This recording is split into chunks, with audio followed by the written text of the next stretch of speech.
So ilo mga guys, ang ato na yung kauban mga guys, sila si Dodong Freely, ang umpon, si Isa o si Maestro.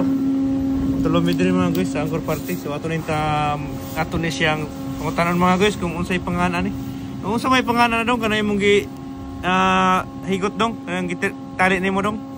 Ito yung tinatawag na Angkor Ball. Tawag ng Angkor Ball? Para saan man yung anong gamit mo yan dong? Para makita sa iba na naka-angkla tayo.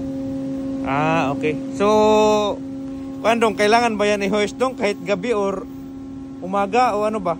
Kailangan ba i-hoist? Ano ba dapat i-hoist yan? Umaga lang or gabi? Lahat. Umaga or gabi basta naka-angkla na. Ganun ba dong? Oo.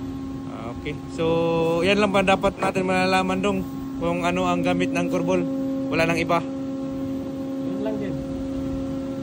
Tama ba? Sure ka dong? Sure ka? May iba pa ba? Okay, so tama si Dodong. So, pangilang buwan ka dito dong? 2 months. 2 months siya mga guys. So, sa in fairness mga guys, na siya na hibawaan mga guys kung unsay mga kuan sa bagay, sa kuan pa lang daan mga guys, sa eskwelahan pa lang daan. Natutunan na to pero na-apply niya diretso mga guys, dire sa barko. So, mga guys, mao to gamit sa Angkor Ball mga guys. Mao ni gitawag Angkor Ball, black ball mga guys. So, i-hoist na siya mga guys, 24 hours mga guys.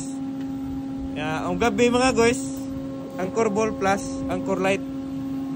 Angkor Ball plus Light. So, mga guys, salamat.